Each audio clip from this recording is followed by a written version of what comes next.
Now, Dr. Fauci is sort of vacillating on the issue of herd immunity. Yesterday, we learned it was 6 feet, now down to 3 feet. How about 2-year-olds in pre-K must wear masks, according to the CDC, even after everybody's been vaccinated? This is, wow. We got the southern border exploding. The Republicans are highlighting the catastrophe that is Biden's problem now. A southern border that is teeming with migrants crossing the border, kids who are jammed up in facilities along the Rio Grande Valley. Tax cuts are coming. Get ready. First tax increase since 1993 because, people don't pay their fair share. Don't pay their fair share. And Biden's going to fix that. Now, if you make under $400,000 a year, as he promised, you must be paying your fair share. So if you make anywhere from, $10,000 a year, or $20,000 or $25,000 a year, up to $399,000 a year, you're fine. You pay your fair share. If you make $401,000 a year, maybe you have a business, maybe your family owns a restaurant, or you got a really successful plumbing company, or you're a farmer and you have the nerve to earn $400,000 a year or more, the tax hikes are coming. You're going to have to pay more in taxes because you're not paying enough. AOC told us so. So elections have consequences, as Obama liked to say, and we are about to see the fruits of Joe Biden's labor. But back to the vaccination, and Biden was asked yesterday, and I've got some personal insight on this because now I can report that I am officially, fully vaccinated. And I'm glad, even though I know nothing really is changing in my life. I can't do anything a whole lot differently. It's almost as if you wonder why. I'm glad I got it. I'm glad I found the FEMA site in Tampa that is a piece of cake to go in without an appointment and get whatever shot you want. You want Johnson & Johnson, you want Moderna, you want Pfizer, you tell them what your doctor prefers and they give it to you. Any of them. 16 minutes from driving into the parking lot to when the needle went into my arm. 15 minutes to make sure afterwards you don't have any effects. It was like the biggest, most efficient Chick-fil-A I've ever been to. You know how well Chick-fil-A runs all their drive-thrus, and there's such demand at Chick-fil-A? That's what the FEMA site is like in Tampa, the Greyhound racetrack. They've taken the Greyhound racetrack, turned it into a giant vaccination distribution center. And do you know that people don't know about it? I asked for a week on air. How can I get a vaccine? A couple of people said, well, I think the Greyhound racetrack. The people there told me, yeah, people don't really know about this place very well. I don't know why the media, maybe they don't want to, overwhelm the capacity, but the local media in the Tampa, St. Pete, Clearwater area, not really saying, hey, folks, go over to the Greyhound racetrack. You won't have any problem. Get your shot if you're eligible. Fine. Go. And everybody there was friendly and polite. A lot of people in military fatigues, nurses. There were cops over there. They got giant air-conditioned tents. You drive in, you park, you walk over, you fill out the thing with the lady, you go in, you get the shot, you wait 15 minutes, and you get your vaccination card, which I suspect is going to be, sadly, a big part of our lives. I don't know what kind of part of our life that's going to be, but part of our lives. So anyway, I wanted to share that personal story with you because all of us are sort of on some various journey. I understand there'll be people who don't want to get the vaccine, who are reluctant to get the vaccine.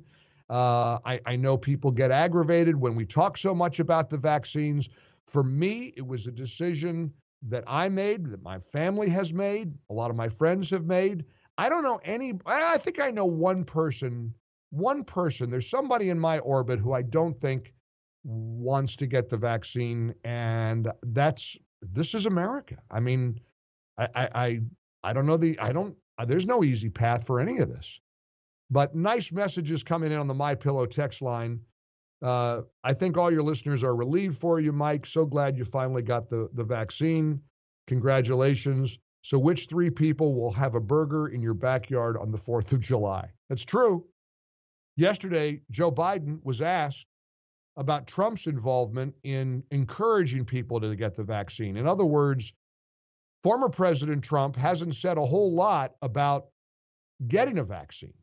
And Biden was asked about it yesterday, and this answer was so telling to me.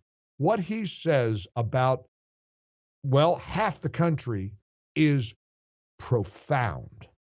Did President Trump help to promote the vaccine among skeptics, sir? Especially the Republicans who say that... I'm hearing a lot of reports from serious reporters like you saying that. I discussed it with my team, and they say the thing that has more impact than anything Trump would say to the MAGA folks is what the local doctor, what the local preachers, what the local people in the community say. So I urge all local docs and ministers and priests to talk about why it's important to get that vaccine, and even after that, until everyone is in fact vaccinated, to wear this mask. Thank you. More impact than anything Trump can say to the MAGA folks. Now, he's talking about half the country, right? Well, that's those MAGA folks. Whatever he could say to those deplorables, those MAGA folks, there's much more impact if the local doctor says something or the local preacher. In other words, forget anything Trump could say. Rich Lowry wrote a terrific piece about how Joe Biden should be thanking Donald Trump, not blaming him. And we're posting this article at MikeOnline.com. Rich Lowry writes, poor Joe Biden. It was his misfortune to inherit one of the technological marvels of our time. Before Biden took office, Pfizer and Moderna vaccines had been authorized for use, with the other, Johnson & Johnson, the one that I got, on the way. Typically, it takes 10 years or more to develop a vaccine. And yet, listening to Biden, you'd be forgiven for thinking he had to conjure the vaccines out of nowhere because the Trump administration, in its callousness and incompetence, chose to sit on its hands. And of course, that's a lie. That's as big a lie as the Washington Post told when they reported that Trump told the election investigator in Georgia to go find the fraud. Turns out, according to the Washington Post, that was a lie. They had to retract that. He didn't say that. Oh, did the Washington Post impact the outcome of the 2 Senate races in Georgia? Quite possibly. Quite likely. What accountability is the Washington Post going to have? Zero. Turned out to be fake news. They had to retract their reporting that Trump told the investigators in Georgia to go find the fraud. Apparently, he never said that. They're now saying, oh, great. They got phone records released. Apparently, they had receipts, and the receipts proved that Trump didn't say that. They lied. Rich Lowry goes on to point out, when President Trump began promising a vaccine before the end of 2020, no one believed him. NBC News published an article, fact check. Coronavirus vaccine could come this year, Trump says. Expert says he needs a miracle to be right. Similarly, ABC ran a report titled, Trump promises coronavirus vaccine by the end of the year, but his own experts temper expectations. Guess what happened? It happened. He was right. And we got the vaccines by the end of the year. Without Trump's Operation Warp Speed, there wouldn't be a Moderna vaccine. And yet, Kamala Harris said, oh, in many ways, we're starting from scratch. Starting from scratch.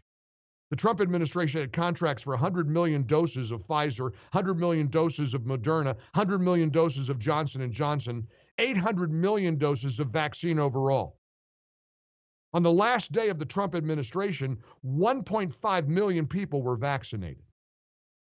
So the fact is, Biden is dishonorable in his refusal to give Trump any credit. And forget giving credit, he ought to be thanking his lucky stars that Trump handed the vaccination miracle to his administration on a silver platter. But that's not Joe Biden. He's getting pushed and prodded. He's coming out from his basement and he's waddling down to the podium and he's squinting into the camera and he's blasting Trump every chance he gets. And it is shameful.